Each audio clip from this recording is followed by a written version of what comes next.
Sometimes backup is minutes away, but help comes from the most unexpected place. Regular people who see what's happening and decide to step up. These are real stories about ordinary citizens who became heroes when police officers needed them most. Number 1. The Wisconsin Intersection Showdown. December 20th, 2024.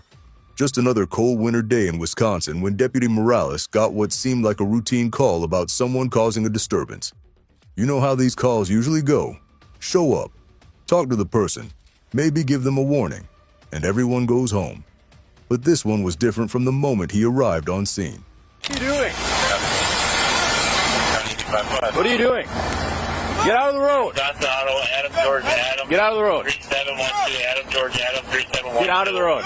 Right there in the middle of a busy intersection, Deputy Morales found this guy named Michael acting like he was completely out of his mind.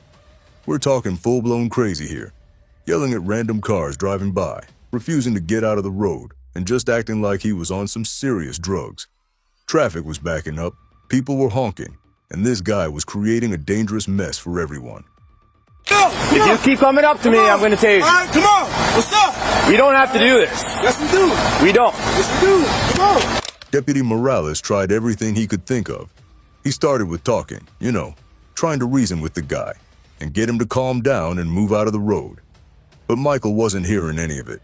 The deputy kept his cool at first, even warned the guy multiple times that he'd have to use his taser if he didn't cooperate. Still nothing. I don't want to do this, bro. Come on. I know you don't right want to do it. So then just get out of the road and talk to me then. Just get out and talk to me. Come on. You don't have to do this. You really don't have to do this. Affirmative. Come on. Just head on out. That's when things really started going downhill fast. The deputy had to deploy his taser, but it was like Michael couldn't even feel it. The guy just kept coming, kept fighting, like he had some kind of superhuman strength. Then came the pepper spray, and still this guy wouldn't quit. It was like watching someone who couldn't feel pain anymore. You get it? Get on the taser deployed. He's running. Stop. Get on the ground. Yes. Get on the ground. Get on the ground. Just get on the ground. Get on the ground. Deputy Morales was clearly getting overwhelmed. He's just one person trying to deal with someone who seemed to have the strength of 3 people and couldn't feel anything. The whole time, cars are driving around them, people are watching, and this deputy is basically fighting for his life in the middle of traffic. I can't die, right? Aggression skills system, right? All right, aggression skills system, right?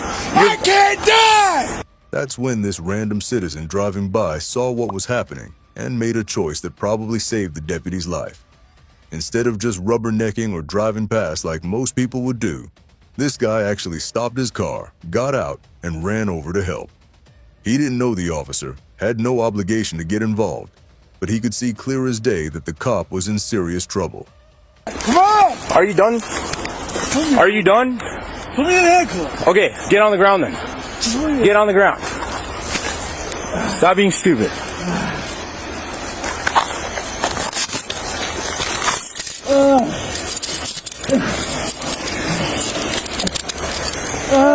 Yeah, it's burning, right? Wait a second.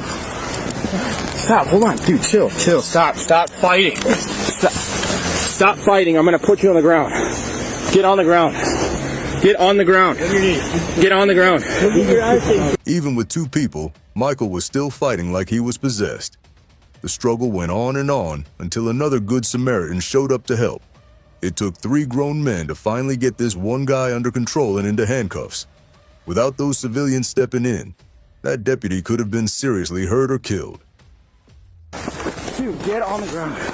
Stop being dumb, bro.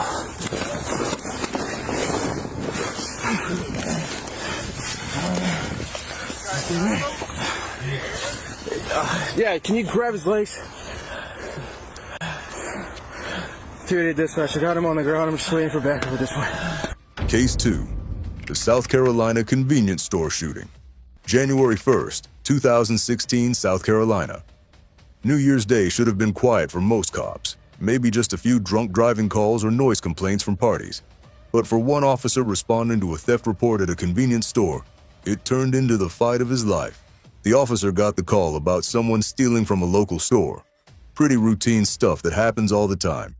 He pulled up, saw the suspect, and started approaching him like he'd done hundreds of times before. Just another shoplifter, probably someone trying to grab some beer or cigarettes without paying. But when the officer called out for the guy to stop and talk to him, everything went wrong fast. The suspect had his hands in his pockets and wouldn't take them out, no matter how many times the officer told him to. That's always a red flag for cops. When someone won't show their hands, it usually means they're hiding something dangerous. Come here. Stop. Stop. Stop. Take your hands out your pocket. Take your hands out your pocket. The officer kept telling the guy to take his hands out of his pockets, getting more urgent each time. You could hear in his voice that he knew this was about to go bad. Then the suspect pulled out a gun and shot the officer in the neck before he could react. The officer went down hard, his arm broken and blood coming from his neck. He managed to call for help on his radio, telling dispatch he'd been shot and needed an ambulance immediately. But help was still minutes away, and he was losing blood fast. Take your hands out your pocket! Shoot forward!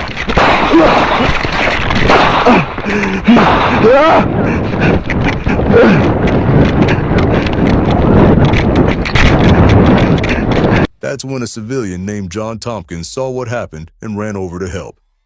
This guy had no medical training, didn't know anything about treating gunshot wounds, but he could see the officer was dying and somebody had to do something. Jay stayed with that officer, talking to him, trying to keep him calm and conscious while they waited for the ambulance. He kept telling the officer it didn't look like too much blood, that he was going to be okay, just trying to keep the guy's spirits up during the worst moment of his life. My name's Jay Tompkins. What's your name?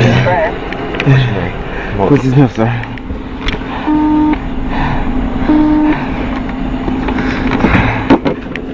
Get that stuff on, please, sir. How do I do it? I don't know. The officer was so scared he asked dispatch to tell his family he loved them, thinking he was going to die right there in that parking lot. But Jay kept talking to him, kept him focused, and stayed right there until the paramedics arrived. That civilian probably saved that officer's life just by being there and not letting him give up during those critical minutes. Number 3. The Florida Highway Chaos. March 18th, 2022, Interstate 4 in Tampa. Highway patrol stops are supposed to be routine. Pull someone over for speeding or whatever, write them a ticket, maybe give them a warning, and everyone drives away. That's what Florida Highway Patrol Trooper was expecting when he stopped 24-year-old Alexander Hernandez Delgado that day. Just another traffic stop on one of the busiest highways in Florida. But Delgado had different plans. When the trooper tried to place him in the patrol car, the guy started getting mouthy and argumentative. You know how some people get when they're pulled over. They think if they argue enough, somehow they're not going to get arrested. But this wasn't just complaining about the ticket. This was heading towards something much worse.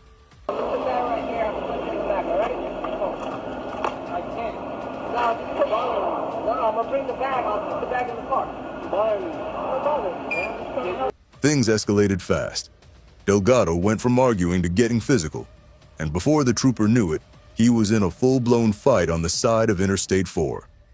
Cars are flying by at 70 miles per hour, and this trooper is trying to wrestle with someone who's decided he's not going quietly. It's dangerous enough being on the side of a highway during normal times.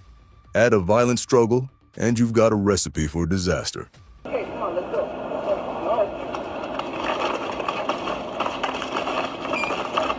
That's when something amazing happened.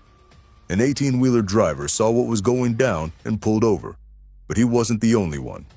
Several other drivers saw the trooper in trouble and actually stopped to help instead of just driving by like most people would do.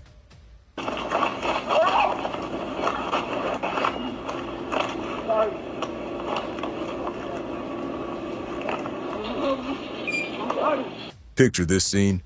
Multiple Good Samaritans jumping out of their vehicles and running over to help one trooper deal with this guy who's lost his mind. It was like something out of an action movie, except it was real life and someone could have gotten seriously hurt or killed. With all that help, they finally managed to get Delgado under control before he could really hurt the trooper or himself. Think about what could have happened if those drivers had just minded their own business and kept driving. That trooper could have been overpowered, maybe pushed into traffic, or worse.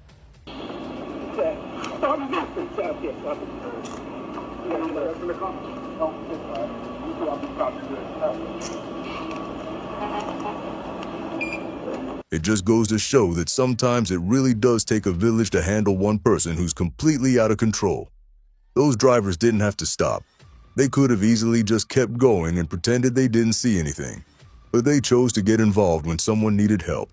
And that probably saved that trooper from serious injury. Case 4.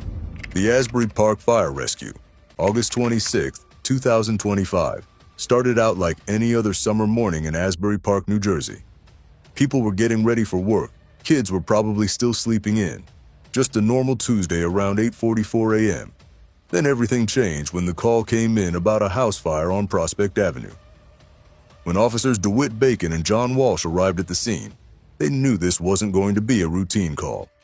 The house was already covered in heavy smoke and flames, and you could tell this thing was moving fast. House fires are scary enough when they're empty, but this one had people trapped inside, including kids on the second floor. Anybody in there? Where you at? Come to the window, up in the window. 1005. That's when things got really intense. An 8-year-old child appeared at a second-floor window, and you could see the fear in the kid's face. The smoke was getting thicker by the minute, and the flames were getting closer. This wasn't a situation where they could wait for the fire department to bring ladders. This kid needed to get out right now. Push it, push it, push it. Hard, hard, hard. Come up to me, come up to me. Put yourself up. Come on. Come on, come on, come on. The officers were positioning themselves below the window, but that's when local resident Joseph Dunbar stepped up in a big way. This wasn't his job. He didn't have any special training for this kind of rescue, but he saw a child in danger and didn't hesitate for even a second. He got right underneath that window with the officers, ready to catch an 8-year-old who was about to jump for his life. Open, bro. Squeeze through. Who else is in there? Nah, you got it. Yo, tell him to come to the side of the house. Come on, come on. Come on, you got it. Come on. Think about the trust it takes, not just from the kid who had to jump, but from this civilian who was willing to put himself directly in harm's way to save a stranger's child. One wrong move, and everyone could have been seriously hurt. But when that child jumped, all 3 of them were there to catch him and bring him safely to the ground. We right here. Just jump. Jump. Come on, we right here. Got it, brother. Come on, Anybody else in there, brother? let's go, kid. Anybody else? Do we know if anybody else is... It didn't end there either. More children appeared at other windows, and the same team kept working together, catching kids and getting them away from the burning building. Joseph Dunbar could have easily stayed back at a safe distance and just watched, but instead he kept putting himself at risk to help save these children. Jump! Jump! Jump! We got you. Just jump. We got you. Jump! Jump! Get you through, brother. Come on. Jump! You're right. Jump! Just jump. We're right here. We right here. The kids were treated for smoke inhalation and taken to the hospital, but they survived because of the quick thinking and bravery of both the officers and this civilian who was willing to risk his own safety for kids he'd never met before. Number 5. The Camden County Tragedy. October 16th, 2023, Camden County, Georgia. This one doesn't have a happy ending, but it shows just how complicated these situations can get and why sometimes civilians show up even when the worst has already happened. Leonard Cure was driving down Interstate 95 that day, probably just trying to get where he was going like everyone else on the highway. But Leonard Cure wasn't just any regular guy. This 53-year-old man had one of the most heartbreaking backstories you could imagine. He'd spent 16 long years in prison for an armed robbery he didn't commit. Think about that. 16 years of his life stolen because the system got it wrong. He was finally freed in 2020 and got $817,000 in compensation for all those years behind bars. Just 3 years after getting his life back, everything changed again. A Camden County Sheriff's deputy clocked him doing over 100 miles per hour and pulled him over for speeding and reckless driving. What should have been a routine traffic stop, maybe a big ticket, maybe an arrest for reckless driving, turned into something nobody saw coming.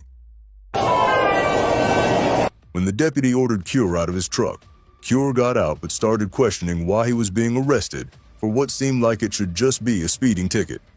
The deputy told him that in Georgia, speeding tickets are criminal offenses, which means you can go to jail for them. Cure didn't seem to understand why this was turning into an arrest situation. In the name of the law of the state of Georgia, step back here now or you're getting tased.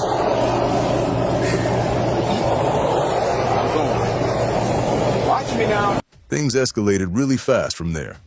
The deputy used his taser, then his baton when Cure kept resisting, and when the struggle continued, he drew his gun and fired one shot into Cure's stomach. Cure went down, and the deputy called for backup.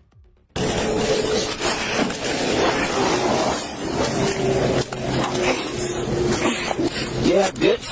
Yeah, bitch. Sit down! Sit down! After the shooting, a citizen showed up with a handgun to help the officer. But by then, the damage was done. Despite CPR and medical attention from paramedics who rushed to the scene, Leonard Cure died from his injuries. Here was a man who survived 16 years of wrongful imprisonment, who had finally gotten some justice and compensation for what was done to him, only to lose his life during a traffic stop just 3 years after being freed. The citizen who showed up wasn't there to prevent a tragedy. He was there to help an officer who had just been through something terrible himself. Case 6. The Mexico Knife Attack. September 4th, 2020. Historic Center, Querétaro, Mexico. Being a female police officer anywhere in the world comes with its own set of challenges. But what happened to this officer in Mexico shows just how dangerous the job can be and how quickly a routine day can turn into a life or death situation.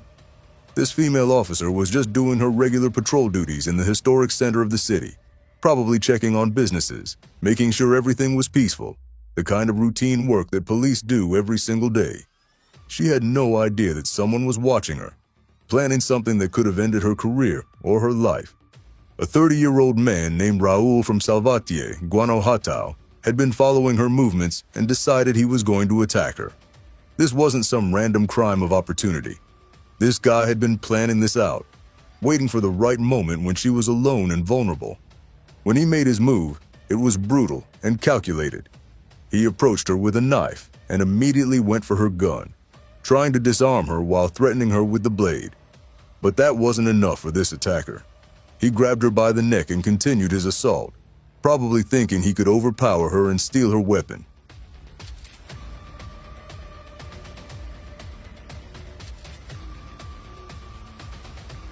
Think about how terrifying this must have been for this officer.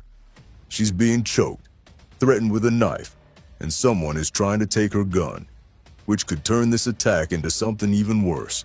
She was fighting for her life against someone who clearly had planned this whole thing out. That's when a civilian nearby saw what was happening and made a decision that probably saved this officer's life. Instead of just watching or running away, this person stepped in and helped the officer fight off her attacker. Together, they managed to subdue the man with the knife before he could seriously hurt or kill her. The timing couldn't have been more critical. If that civilian had hesitated even for a few seconds, this could have turned into a murder instead of just an attempted assault. The attacker was determined and violent, and without help, that officer might not have survived. Reinforcements arrived soon after to secure the scene and arrest Raul, who now faces attempted homicide charges. The officer was treated for 2 neck wounds from the knife attack, but she survived because someone was willing to get involved when she needed help the most.